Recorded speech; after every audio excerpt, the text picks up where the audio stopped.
if you're interested in the wider issues that Shahidul's case raised, please join the wonderful Human Rights Society at Southern University, represented by Ian at the back there today. Or, if you're not a student, Wearside Amnesty International Group, there's still places at that table. Anyway, Shahidul, of course, he criticised on Al Jazeera the government's heavy-handed response to a student protest. Taken away by police, no arrest warrant was shown. He's being held under Section 57 of the Draconian Information and Technology Act in Bangladesh. Now, in early 2018, early this year, the government, under pressure, promised they were going to repeal this act, which was being used for cracking down on freedom of expression in Bangladesh. Instead of repealing it, what's since happened is that they've actually introduced a new, even more extreme law called the Digital Security Act. Now, on the 17th of September, so all this is very recent, the Editors' Council, which represents journalists in Bangladesh, had rejected the draft version of the new Digital Security Act, as it didn't make recommendations that they had wanted. This new law fails to uphold the guarantees of freedom of expression and freedom of the press, which are enshrined in the Constitution of Bangladesh in Articles 39(2)A and B, and international treaties ratified by the country. Now, according to sources, what happened next is that President Abdul Hamid signed the bill into law at a meeting on the 8th of October, so a week last Monday, at the weekly cabinet meeting at the Prime Minister's office. Now, nothing about the law was raised at the meeting. It was simply signed straight through, even though 3 ministers had earlier assured journalist leaders that they were going to express concerns. Now, responding to the new law, Amnesty International South Asia campaigner Saeed Hamadi has said, "This law imposes dangerous restrictions on freedom of expression. Instead of learning from the lessons of the past, it seeks to repeat them. Given how the authorities have arbitrarily arrested hundreds of people in the past 6 years under the existing Information and Communication Technology Act, there are serious concerns that the new act will be used against people who speak out. The government's disregard for editors' recommendations and the concerns of the general public shows lack of concern for the grave issues regarding the bill that have been raised by civil society.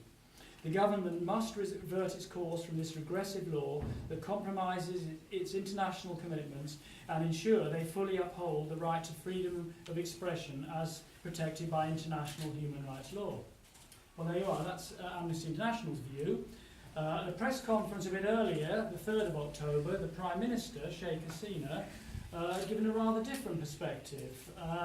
She said, "Journalists who don't publish false news need not worry about the new Digital Security Act. If anybody doesn't have any criminal mindset or any plan to commit an offence, he or she has nothing to worry about." Now, needless to say, Amnesty International does not share Sheikh Hasina's view there. Amnesty's view is that Shahidul's arrest is part of a much wider picture of a wave of extrajudicial killings and political intimidation in Bangladesh ahead of a general election which is to come at the end of the year. For example, in June this year, the Daily Telegraph, our Daily Telegraph, reported that more than 120 people have been killed by security forces in just over a fortnight and thousands arrested in what the authorities say is a campaign to stem the trade of addictive stimulant pills known as yaba, which I haven't got any of on me, I assure you, flowing to Bangladesh's addicts. But Amnesty thinks there's a wider campaign of repression of human rights activists as well. Now, of course, human rights activists, Amnesty people, of whom there are several here, all of this is very familiar from other countries. Amnesty is very concerned, for example, about the situation in Egypt at the moment. I've got appeal cards if anyone's interested on that case.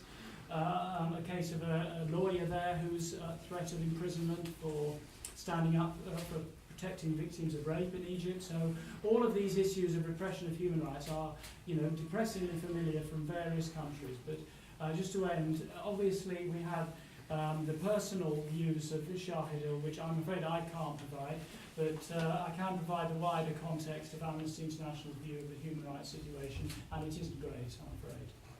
Thank you.